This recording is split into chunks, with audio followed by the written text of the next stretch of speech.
Welcome to Energy Stew. This is Peter Roth, your host. And I'd like to ask you, are you living in flow? How does it feel? What does flow feel like? Are you getting the results of living in flow? What does that mean? So we're going to talk about that with the author of a book called Living in Flow, The Science of Synchronicity and How Your Choices Shape Your World. Very exciting. And so to help us know how to live in flow better is the author of the book, Sky Nelson Isaacs. Sky, welcome to Energy Stew. Thanks, Peter. It's great to be on the show. I'm so glad to talk about this with you because the more we can live in flow, the more fulfilled we can be. Because I think, because we're following the flow. And well, let's assume that the flow is taking us in good directions, okay? So, and the flow has brought you to writing this book and what you're here for. So can you tell us a little bit about how you got to this place? Well, it's interesting that you use the word flow in a good direction. My experience with being in flow and what I think is driving the synchronicities that show up in life to get us into flow is not necessarily good directions, but directions toward healing and towards growth and towards evolution. So we're constantly, the reason to allow ourselves to live in flow is because, one, it feels wholesome because we are fully engaged in the present moment. We're fully engaged in what we're doing, and our meta thoughts about worries about what we should be doing or what's going to happen when we can't pay our rent next month or whatever, those things go out the window because in the moment doing the activity we're doing, we're engaged. But it doesn't necessarily always lead to desirable, the kind of things we want to experience. For instance, I talk a lot about this in my book.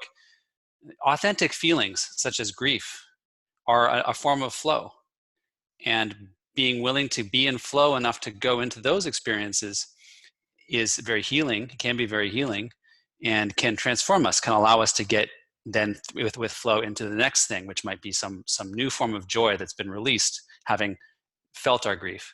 So flow for me is really an experience of authenticity that emerges. And synchronicity shows up in life as a way in which the cosmos is responding to our choices. And it allows us to get into flow. When we pay attention to the synchronicities that happen in our life, they help us realign ourselves with our own flow and where our healing or our growth lies. One of the things you talk about in the book is that the universe is not a friendly universe. They're a neutral universe that responds to us. So if we're friendly, the universe might feel a lot friendlier. And, and so the idea is this authenticity is about knowing our authentic selves in the best way possible to see what we're mirroring. What is it that the universe is responding to about our purpose, who we believe we are, what we believe our purpose is, what we want in the deeper sense of our beingness, our soul purpose, and a higher outcome, which is what you were talking about, is evolution. And how do we get to evolution? And often it's a twisty path. You say in the book that this isn't, living in synchronicity isn't about walking across an easy path. It's more like climbing a mountain pass. Right, with boulders on one side and a cliff on the other side. Right. You got to step carefully. Finding the right handholds and footholds. I find that there's a real sense in my life, a sense of justice. When I finally see clearly on a situation, I can usually say, oh, I see what I did that allowed that situation to happen. And sometimes it's a good situation that I created a great event or I had a good talk with somebody that really changed our relationship. And sometimes it's not a constructive thing where I create a situation where I have the same challenges at work or the same conflict with my daughter or whatever.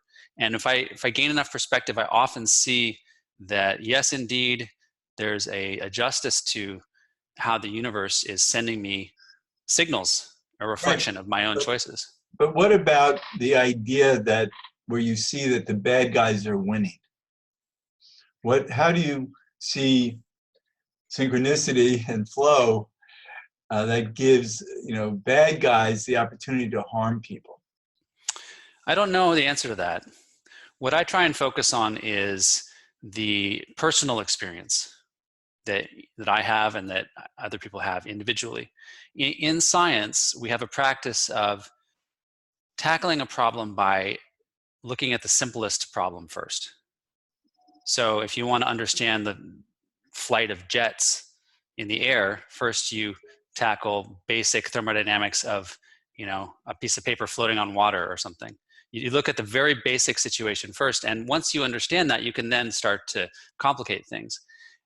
I don't think we understand very much at all about synchronicity.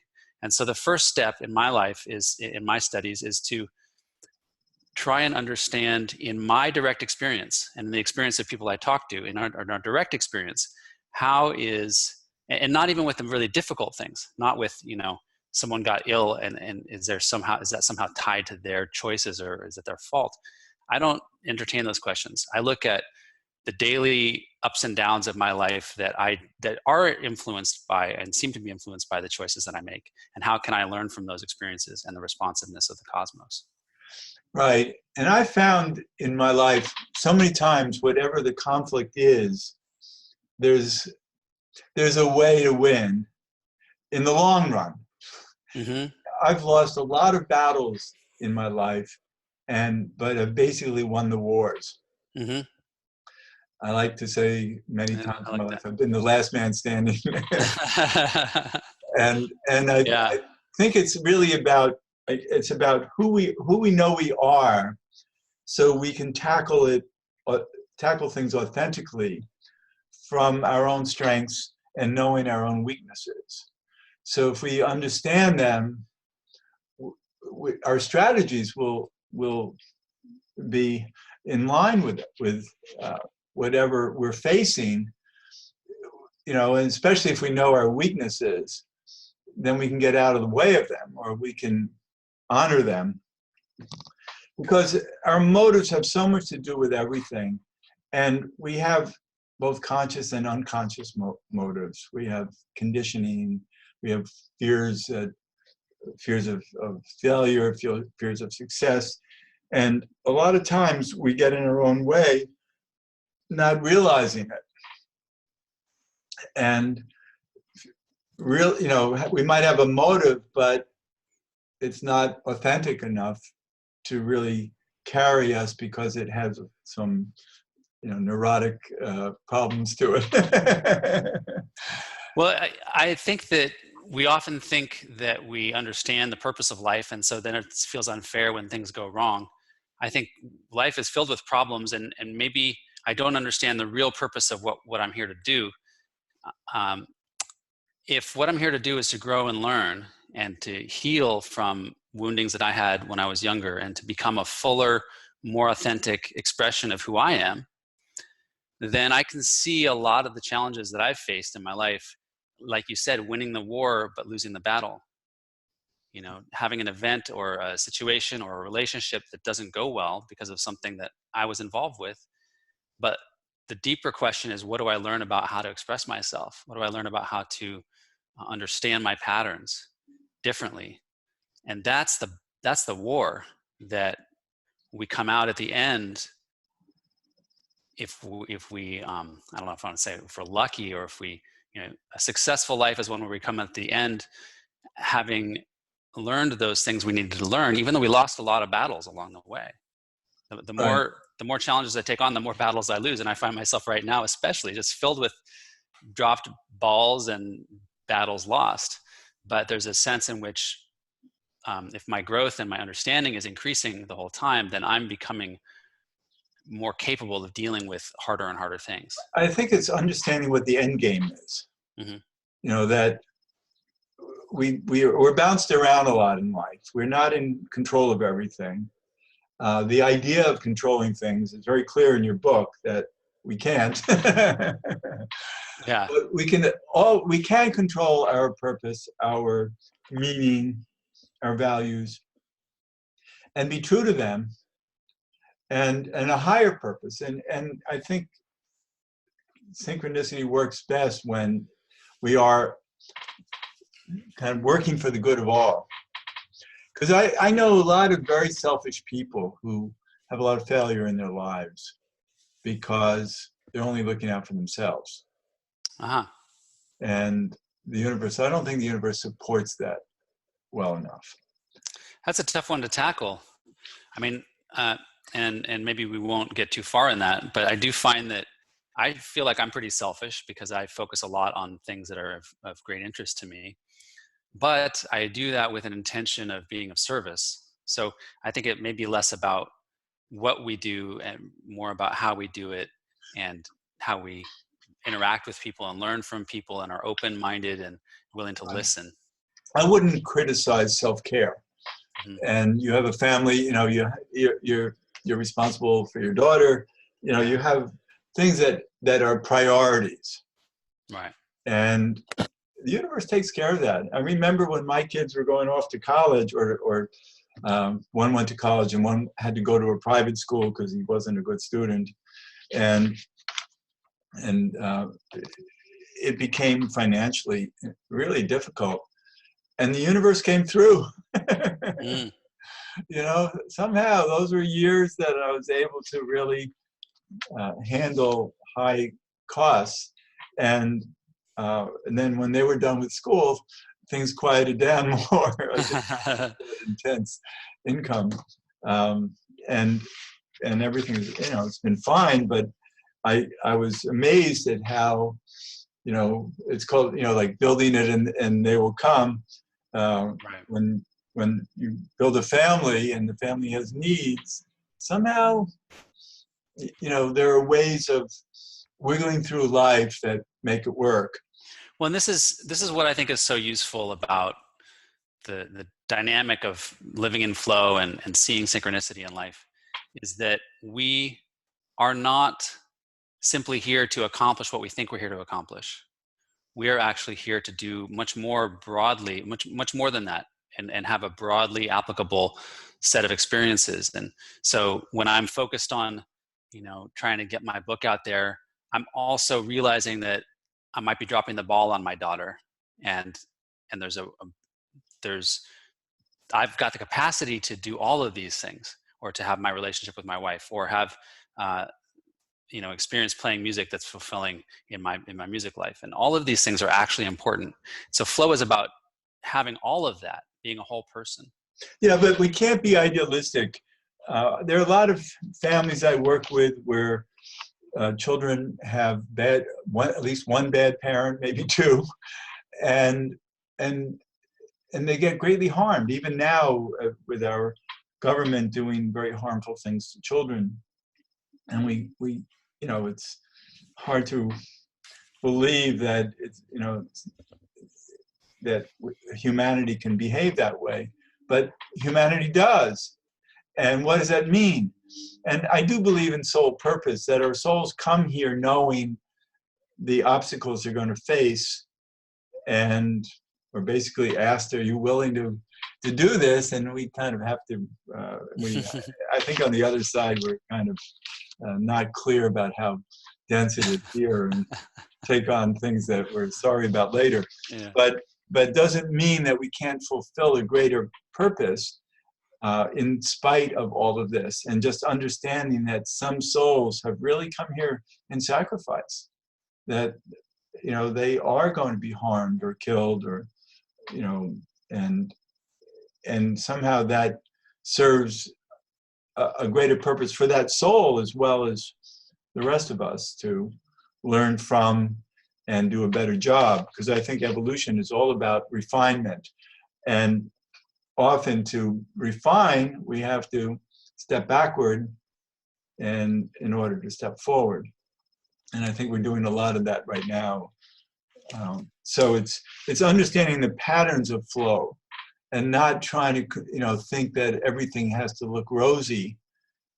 It's just that, we maybe our rose garden needs better fertilization, or, we have to do something to the garden in important ways to get what we need, but we don't know that until we address it.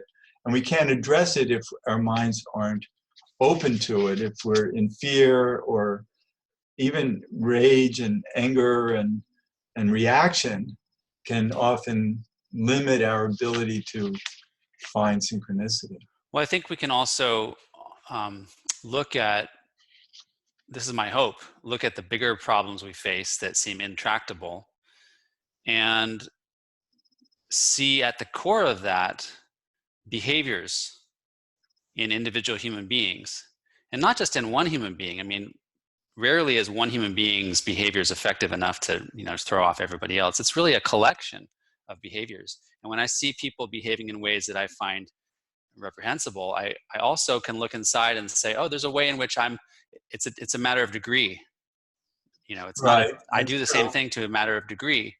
And so, yes, compassion is important, but compassion for the purpose of understanding, or I guess empathy is the right word, understanding why a person is behaving the way they are, because that allows us to put it in a context and actually see it as meaningful and see it as something that can be resolved. Exactly. Well, And, it and, might and not be synchronicities, resolved easily, but at right. least, None of this is promised to be easy. right. There's no part in my book that says the word easy to it. I mean, people talk about flow being ease, but it's ease of the sort that you have when you're like on a tightrope. I can't say that I've ever been on a tightrope, but I don't think you can be up there without having a sense of relaxation and centeredness, And flow. and flow, but complete concentration and sacrifice of distraction. Well, you have something in your book called Lorax, Lorrax, Yeah. and I thought that was very helpful because it's being open. Lorax, these are just letters for being to listen, to be open, reflect, release, act, and repeat. And so very often we're not listening enough, or we don't know what we're listening to. If we don't have empathy, we don't know how to listen. And if we don't have compassion, and yet we still have to, I believe, be the universe in a sense of objectivity, and be clear that we have to create, like the universe is creative. We have to be creative and find deeper patterns and deeper answers than what appears on the surface that can throw us off. Well, let me tell you a story that illustrates the Lorax process. And this is an example of synchronicity that happened to me in my life, to give your viewers an idea of what we're talking about. So I went to a conference at a local center, conference area that had a couple of different groups of people on campus at the same time. And we were on break that evening and my friend and I decided to go use the hot tub. It was a cold night in the middle of winter in California, so it's a little chilly. And I get my bathing suit on and I walk out in the cold air, and my friend comes back from the hot tub and says, "It's broken." So here's the start of the Lorax process. Listen to my friend, or really listen to the experience. Pause and notice what's going on in the experience. And so what I noticed in myself was a reaction. I had resistance. I was cold. I wanted to have a hot tub. I was ready to relax. And now all I wanted to do was go cuddle up in my bed and read a book and go to sleep.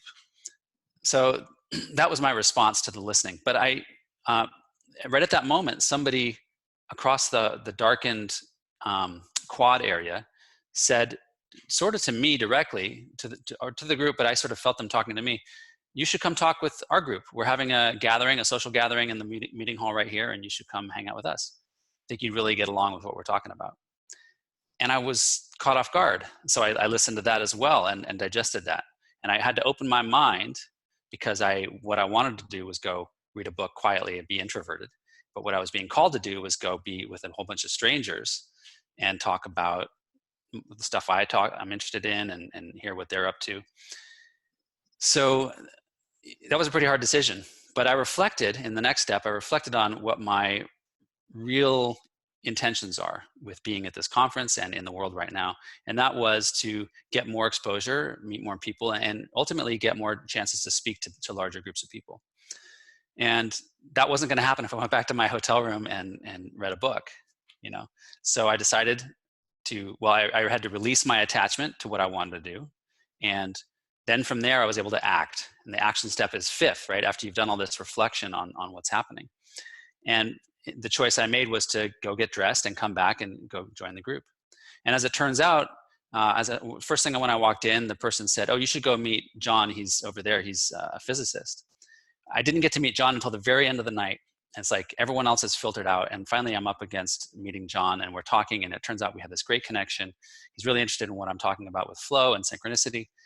And we exchange numbers. He says, "I'd love to have you come speak at my group sometime." So fast forward 2 months, and I get a call or an email, I guess it was, from a friend from another organization who says, "We'd love to have you come speak at this business organization. And we have, your name came up because John said he knew you. And this is my friend who they knew each other. They're on the board of this group." And this couldn't happen unless the hot tub broke down. Right, that's it. So the obstacles that show up in life are there. Opportunities. Are opportunities, and they're to challenge us and to help us grow. And that's a wonderful attitude to have about every time that, you know, we're blocked. Know that the universe is not against us. They're not for us or against us, but they are responsive to our mind, our meaning, our feelings, our purpose. And that's how quantum mechanics works. And you bring that into the book a lot, is that the physical universe is actually responsive and is alive due to our presence. And so it's reflecting us. And so if we know that the universe, that the physical universe, as quantum physics sees it, is responsive to us being there in our consciousness, so that our consciousness needs to be more and more responsible about it. Well, let me dig a little deeper into that. Sure. Because quantum mechanics has brought up a lot to try and understand some of these connections to consciousness. And I really go into detail, and my research in my professional life is doing this kind of trying to connect spirituality or basic principles in consciousness with physics. And the way that I do that is ultimately saying we are experiencing things. Experience is the basic currency that we're dealing with. And the physical world arises out of experience, which is essentially what Schrodinger and Heisenberg and Bohr came to when they developed quantum mechanics. But their focus was on microscopic experiments, like with electrons, saying that when you make a measurement of a system, it's not enough to just describe the system and its options, the options that it can land in when you measure it. It's also necessary to describe the one doing the measuring. And it's the combination of those two things that determines which possibilities are available and which one it ultimately lands in. So the challenge for someone like me is to extend that to the macroscopic level so that we can understand how something like synchronicity with macroscopic objects can emerge. And that's the work that I do. It turns out that the mathematics of quantum mechanics applies at all scales. There's no limitation that says it shouldn't apply to everyday objects. Right. But what we did early on was we said, well, obviously it doesn't apply to everyday objects, because in the atom, you can have an electron occupying a superposition of two different possible states at one time. But you, sitting in your chair, are not occupying two different possible states at once. You're in one state all the time, and everything you've ever observed is in one state. So we automatically said, well, clearly quantum mechanics doesn't apply, and we spent decades, if not almost a century now, trying to explain why quantum mechanics doesn't apply to the everyday world. the question is really not does it apply, but if it does apply, what would it look like? Here's what quantum mechanics is. Quantum mechanics is a study of what the world is doing when we're not watching it. So how do we know what it's doing when we're not watching it? We don't know what an electron is doing when we're not observing it, and we don't know what the chair behind me is doing when I'm not observing it. So when we start looking at what we should really observe in the world, I think we find that synchronicity is the evidence, is one of the pieces of evidence that indicates that there is a flexibility to the reality of things you observe. When you're not observing something in the world, like everything outside these four walls, it's evolving into all sorts of possibilities. And the model I use for that is a tree that comes straight out of quantum mechanics. A tree of possibilities that emerges from all the choices that could be made, all the possibilities. Right. And we're going to talk about that hopefully in another show, because we're running out of time. And there's so much about this that lends to more conversation.